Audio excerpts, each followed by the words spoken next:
Here at Gamelab 2014, we've seen some indie success stories, but does size matter for an indie game to succeed? I think it does. I think the scope matters. So, yeah, the game is kind of like a joke on the design process itself, because size. Oh, here we go. Because size does matter when it comes to the project itself, and the size does matter also counts in the gameplay. So. Of course, this is not like a huge game where the size matters. No, it's not. It's a very small game made by 5 people in Studios, 2 programmers and 3 designers, and 14 levels in the game. So it's relatively small. And it's a music game, it's a rhythm game, and it reminds me of, I really love the Beat Trip series, and then also Super Hexagon or something like that. Yes, very much inspired by those. Super Hexagon was like the main inspiration behind the whole process. And also basically just borrowing design elements from different games. You said rhythm game, I heard. We thought of it as a rhythm game for a long time, but then we actually realized that it's not a rhythm game per se. You don't actually do actions in accordance to what's happening. You do it a little bit before. So it's more like a music game, I think. But rhythm game, I guess you can call it that as well. It's like a rhythm game mixed with an endless runner, but I don't think you can just close your eyes and because the visual input is necessary. Not just like in the Beat Trip series. In the runner game, you can just close your eyes if you're a genius and then try to. If you're a genius, you can do that. Yeah, you can. I mean, you can. Get some clues, maybe. Yeah, you can technically do that. You can close your eyes and play the whole game, but then you're really good. I'm not able to do that myself yet. So before you show us how to play this, what about the development process you followed and the team, and what you shared yesterday with young developers? Yeah, okay, so the game has been developed now for 1 year and 2 months. We started the design process just as a game jam. There was a game jam back in Norway where the theme was Size Matters. Then we made 13 different concepts, and this was the 14th one. So the design process has been kind of pretty quick. We made the prototype in 9 weeks, and then we won a competition called Dare to be Digital, which is an international student competition. So first we won that, and that was like how we kicked the whole thing off. After that, it's just been rolling on ice. We have just been doing a lot of development all the time, and it's been pretty fluent. And the current status is? Current status is very close to finishing it. Yeah, we're aiming for mid-August. Can't promise anything. We don't want to give a date, because if we don't follow up on that, we'll feel like douches. So no definite date, but mid-August is what we're aiming for. Okay, then let's get dancing with the fingers and show us how this works. Let's do it. Okay, so the way you move the game and control the game is just by swiping. So you are just using 2 kinds of inputs, your left hand and your right hand. So the first 20 seconds of this level is very carefully designed. So the first 20 seconds you just move your left hand like this, up and down. And now you begin on the size. So size matters. So you change your size by doing the exactly same movement just with your right hand. Okay. Like this.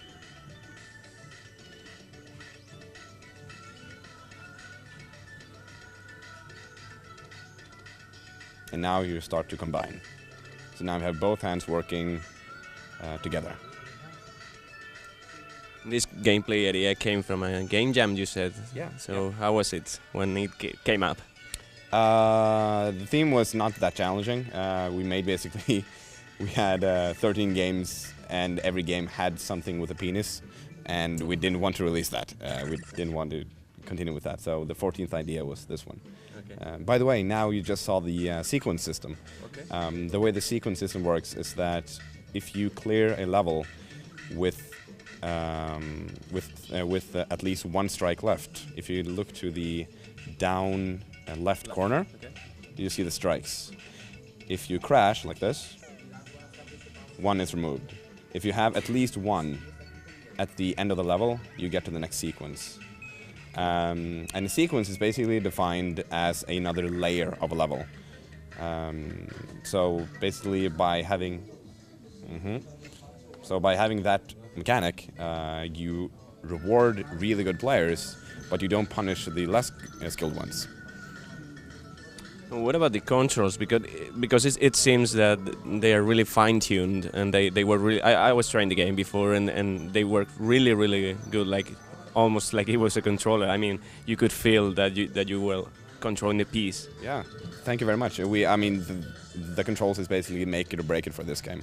When it comes to music games and partially rhythm games, the controls are just alpha omega. If you can't nail the controls when it comes to a skill-based game like this, which is very reaction-based, just like Super Hexagon, for example.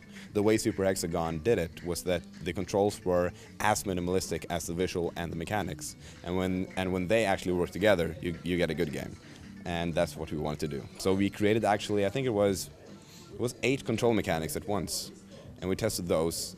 We decided on 3 of them, and we iterated on them. And after a while, we got the control system that you have right now, and we are very happy with that one. So thank you for complimenting me on that. It's really intuitive, and it works. But you mentioned the art style, and I see no pennies. So no pennies. So how did you design the art style?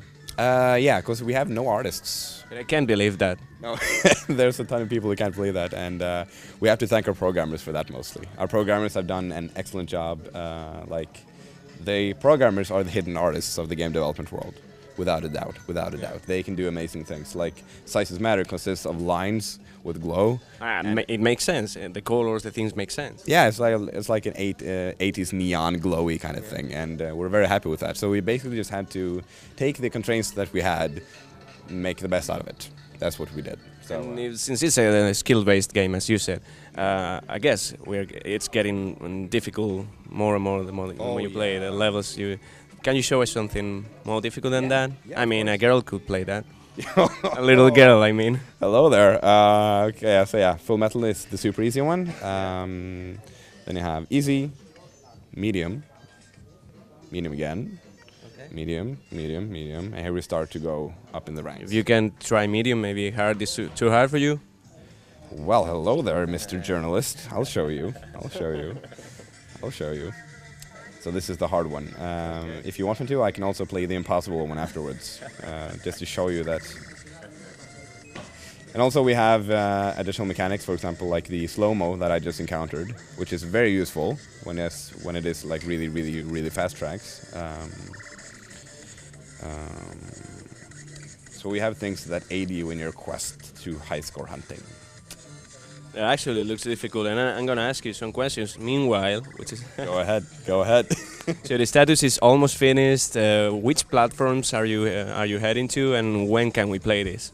Yeah. So as I said earlier, we are aiming for mid-August. It will be internationally released on 9 different languages for iOS, Android, and Amazon. So that's iPhone, iPad, iPod 4th generation, and Android tablets and phones, and the Amazon Kindle Fire.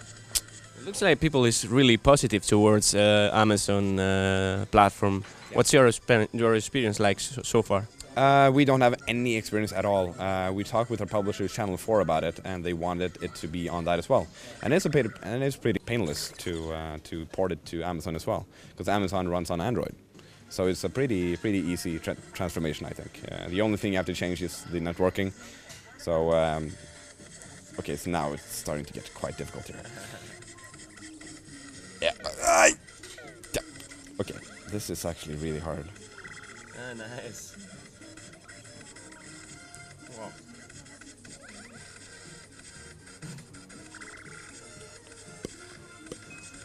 And yeah, the whole point of the game, by the way, is just to promote artists. That's what we want to do. The whole point of the game originally was just to expose people to music we like. So we just contacted, I think it was 28 different artists, and we got 7 of them on board. For example, Chipsel, who made the soundtrack for Super Hexagon, the whole thing. We got Eirik Surke, the man behind the Spelunky soundtrack and the Ridiculous Fishing soundtrack, Super Crate Box, and so on and so forth. So we have really skilled people, and we are very privileged to work with them. So No, I was actually going to ask you about the music and the artists and the genres. This is more like I don't know, techno, dubstep, or which kind of genres can we expect? It's everything so techno and everything is electronic. That's the main thing. We are aiming for a diversity inside the electronic genre, but I can show you basically what we have. Oh, nice. Now we unlocked the level.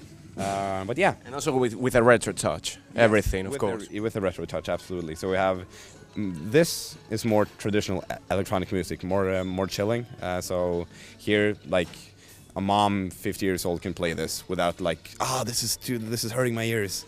Okay. So I think this is very nice. Jonas Eide, he is one of the more traditional artists. But you can also skip like the filter, which is more cozy music. It's very cozy, chilling music. It reminds me of Mutant Mats. Yes, actually, yeah. And we have Christian Wojciech, very chilling as well. Here we start to get more a retro feel. So here you have Sega SNES kind of track. Here as well, you have a bit more Sega feel to it. Here we start with the dubstep. So I want to play this one for you, actually. Okay.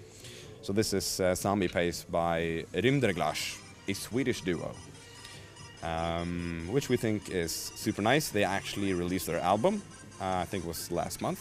Okay. So here we're starting to get a little more dubstep-ish.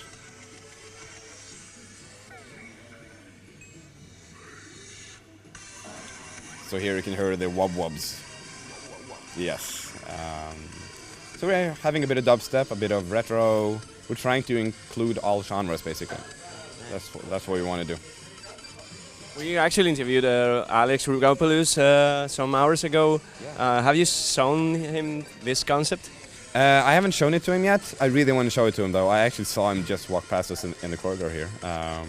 I think that would be really nice to meet him. I saw his talk, and he's just a huge inspiration, or his company is a huge inspiration to us. Without Guitar Hero, the game wouldn't exist. So probably you're making more music-centered games in the future. You know what? I'm not sure if we're going to continue making music games. If there's one thing we don't want to be, is a one-trick pony. We don't want to be like the company who just makes music games. We want to experiment a bit more with other genres as well. We just have to, first we have to see how successful Studios Matter is, and based on that we can make estimates on what we want to do in the future. It actually matters. Thank you very much, Mattis. Finish the level. Here you go.